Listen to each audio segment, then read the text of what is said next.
guys, welcome back. This is Fei. This is Nick. And this is Creogs over coffee.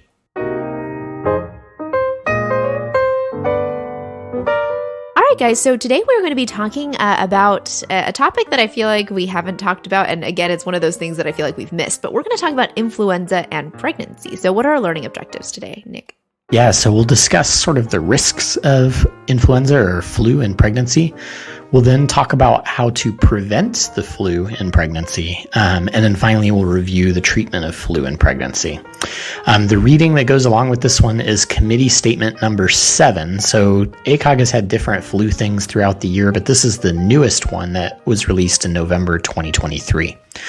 All right, so Fei, I feel like we all know what the flu is, but I have to ask, what is the flu, and specifically, why do we care about it in pregnancy? Sure. So we did review the flu vaccine in pregnancy previously, but we actually never talked specifically about flu itself. So I'm sure we all know this, but flu is a contagious respiratory illness caused by the influenza virus. And the virus is a negative sense RNA virus. And there are multiple strains, including A, B, C, and D. And we've probably heard about A and B. We hear like flu A, flu B, but C and D also can infect people. So flu A and flu B are known to cause more severe illness, but C can also cause a mild infection.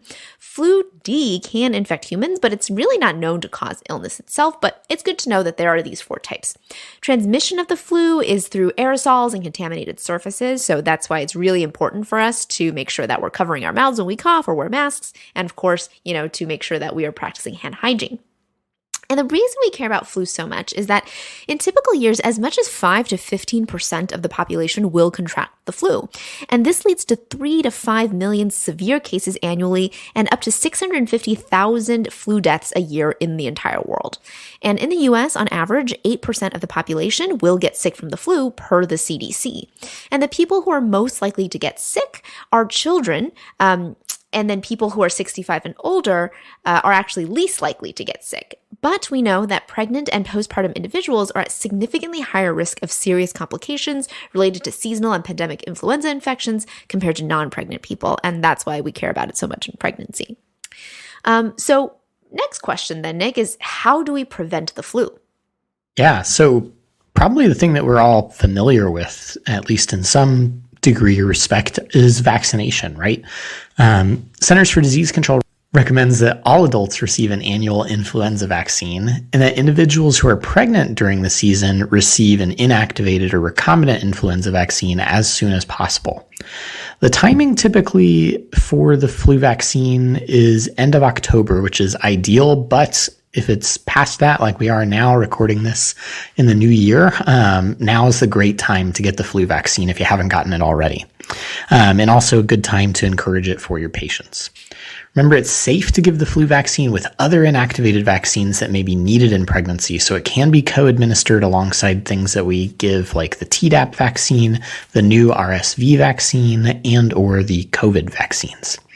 It's also safe for lactating individuals to receive the flu vaccine, importantly, so don't forget at your postpartum visits to assess for flu vaccine status as well.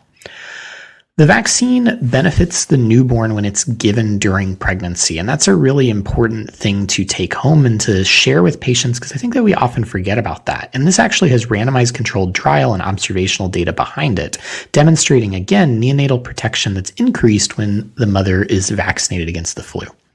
Studies show that when recommendations for flu vaccine are given during pregnancy and they come from the patient's OBGYN or another obstetric health professional, and the vaccine's immediately available in the office, the odds of vaccine acceptance and receipt are somewhere between 5 and 50-fold higher. So again, there's good data out there that says that you can make a difference for all your patients in terms of preventing flu and preventing particularly severe illness, as well as helping to protect their babies once they're born. For more information on the flu vaccine, you can check out our prior episodes. We covered vaccines in a multi-part series, but part 1 covered Tdap and influenza for a quick refresher. What are some other methods for the prevention of flu, Fei? Sure. So the first one that we'll talk about, I think we're all familiar with, which is masks. And this is probably, something that we're still doing because of COVID, because of flu, because of RSV. So mask wearing can help prevent transmission of many respiratory infections, particularly when community levels of circulating viruses are elevated. And in terms of when to wear a mask, This will usually come from local public health guidance and recommendations based on community-centered risks.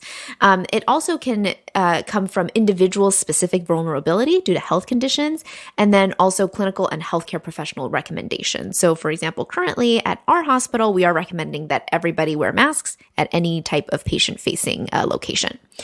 The other methods are things that I think we all instinctively already do as healthcare providers. So these are things like hand washing, cleaning surfaces regularly, making sure that you're disinfecting surfaces between patients, and then making sure to use the usual techniques to minimize contamination or spread of disease. All right, so what about the next step, which is, how do we actually evaluate for flu in pregnancy? What do we do if we suspect that someone has the flu? Yeah, so this is the time of year where we're starting to see it, right? The first thing, obviously, you get suspicion when someone comes in and they have symptoms of the flu. And in particular, you should sort of raise your alarm bells if the patient has a combination of fever, which is greater than 100.4 degrees Fahrenheit or 38 Celsius, and one of the other following symptoms: cough, runny nose, sore throat, headache or body aches, fatigue, difficulty breathing, or shortness of breath. So again, a pretty long list there, and frankly, a pretty non-specific list, but fever in combination with any one of those symptoms should prompt you to assess for flu. You can test actually for both COVID and flu in these circumstances in order to maximally assess the patient for respiratory viruses. You also want to assess at the same time for a concern for illness severity. So things that might prompt you to say, this patient's sicker than I would otherwise expect, and might be tempted to keep her in the hospital are things like difficulty breathing, shortness of breath, chest pain or pressure, inability to keep down liquids, signs and symptoms of dehydration, patients with altered mental status who are less responsive or confused, or patients who are representing with worsening symptoms. Again, if a patient has any of those above, if you're triaging over the phone, tell them to go to the emergency department or some other location to be treated. If they're already presenting to you and you're assessing, then you may be thinking about hospitalization for those patients. If the patient doesn't have any of these illness severity symptoms, there are other reasons you might consider somebody to be seen in person, or for kind of higher level of care if there are other comorbidities present. Now, think about things like cardiovascular disease, pulmonary issues, patients with immunosuppressive conditions or on immunosuppressive therapies, or having obstetrical issues at the same time, like preterm labor. Again, these patients kind of fall into more moderate risk category potentially, and so should be triaged in person ideally, to then make a plan as to their care from there. If the patient doesn't have any of those things, so again, they have this sort of fever, they've got the runny nose, they say, I kind of feel crummy, but otherwise I'm doing okay, I guess, you'd consider the patient low risk overall. They can be treated outpatient or even over the phone, with follow-up to be arranged in the subsequent 24 to 48 hours to make sure, again, that symptoms are not worsening. Okay, so that's really the assessment period, Fei, and we stratified that out into sort of like mild or low risk, moderate, and then high risk disease, right? What do we do though in terms of thinking about that structure, or do we even need to think about that structure in terms of treating respiratory infections in pregnancy? Sure. So a lot of times the, respiratory panel can take days to come back. And so if you truly suspect that somebody has the flu, you can go ahead and do empiric treatment. Usually the preferred treatment is oseltamivir, and this is given to pregnant individuals as 75 milligrams dose orally twice a day for 5 days. The other alternatives are things like zanamivir, which can also be used. So this is a 5 milligram inhalation. So 2 5 milligram inhalations twice a day for 5 days. And then the last option is peramivir, which I've actually never seen or used before, but this is a one-time IV dose for 15 to 30 minutes. And really, you shouldn't delay treatment while that respiratory infection test is running. If you suspect that they may have both the COVID and the flu, either because of symptoms or because of exposures, we can give both oseltamivir and Paxlovid at the same time. And then the other question that I feel like I get a lot is post-exposure chemoprophylaxis for flu. And so, who should get this post-exposure prophylaxis? So because there's a high potential for morbidity and mortality related to flu in pregnant and postpartum individuals, post-exposure chemoprophylaxis can be considered for those who are pregnant and for those who are up to 2 weeks postpartum if they are exposed to flu. And the recommendation is actually the same medication, oseltamivir. You give it at 75 milligrams, and the only difference is that you give it 1 time a day instead of 2 times a day, and then the length of dosing is 7 days. This really should be started within 48 hours of the most recent exposure, and if the patient is past that time, then unfortunately giving the chemoprophylaxis is not necessarily as effective. At-risk family members of patients with flu should also be referred to healthcare professionals for consideration of chemoprophylaxis. So for example, you have someone who is immunocompromised who's also living at home with the pregnant patient. They should be considered also for chemoprophylaxis. All right, Nick, I think that brings us to the end of this episode. So why don't we go ahead and summarize?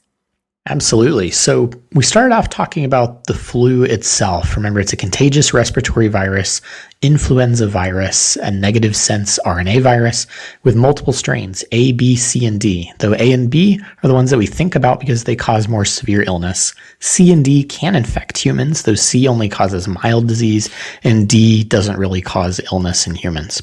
Transmission chain is through aerosols and contaminated surfaces. And we care about it because you hear about it, right? It's in the news all the time. And it's for good reason. 5 to 15% of the world's population contracts flu annually, 3 to 5 million severe cases a year, and 650,000 deaths across the world. About 8% of the American population gets sick from the flu per the CDC. Pregnant and postpartum individuals are at significantly higher risk of serious complications related to the flu, and so that's why we really care about it in our context quite a bit. We can prevent the flu with number 1, vaccination, which is safe for pregnant and postpartum individuals as well as lactating individuals. Timing should be at the end of October, which is ideal, but really any time during the flu season, vaccination can be given. And we also know that in terms of how we can get patients to take their flu vaccine, we know that if their OBGYN or other obstetric health provider talks to them about it, they are much more likely to receive that flu vaccine. Of course, another way of prevention is to wear masks, and then other methods are things that we think about all the time, which are things like hand washing, cleaning surfaces, and then the usual techniques to minimize contamination or spread of disease. In terms of evaluating for flu in pregnancy or evaluating for flu period, again, the first thing is going to be assessing for symptoms. If you've got a patient with a fever and something like cough, runny nose, sore throat, headache or body ache, fatigue, difficulty breathing or shortness of breath, again, that should raise your ears up a little bit and get you thinking about testing for both COVID as well as influenza.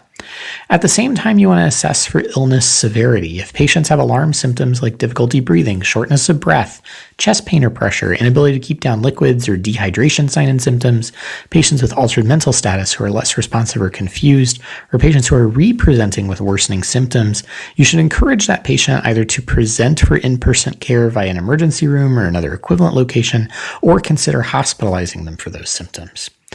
If patients have other comorbidities, things like immunosuppression, cardiovascular, pulmonary issues, that also should be a reason that they should at least be evaluated in person. Otherwise, low-risk patients can be treated outpatient or even over the phone with follow-up in 24 to 48 hours to assure improvement or at least not worsening of symptoms. In terms of treatment of respiratory infection in pregnancy, we should not delay treatment while the respiratory infection test is running, and so you can go ahead and empirically treat them. The one that is recommended in pregnancy is oseltamivir, 75 milligrams orally twice a day for 5 days. If you suspect that they also have COVID, you can actually prescribe Paxlovid alongside oseltamivir as well, and pregnant and patients who are postpartum within 2 weeks are also eligible for post-exposure chemoprophylaxis, again with oseltamivir, 75 milligrams once a day for 7 days. All right, I think that brings us to the end of this episode, Nick. So once again, this is Fei. This is Nick. And this has been Creogs Over Coffee.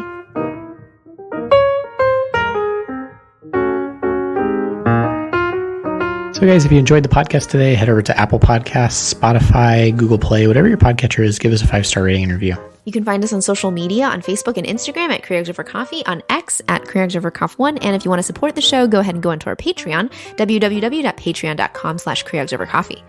We've got show notes for this episode as well as all of our prior episodes on the website, creogsovercoffee.com. If you have suggestions for us, you have questions, you want to reach out, or have new suggestions for other episodes, go ahead and email us at creogsovercoffee@gmail.com.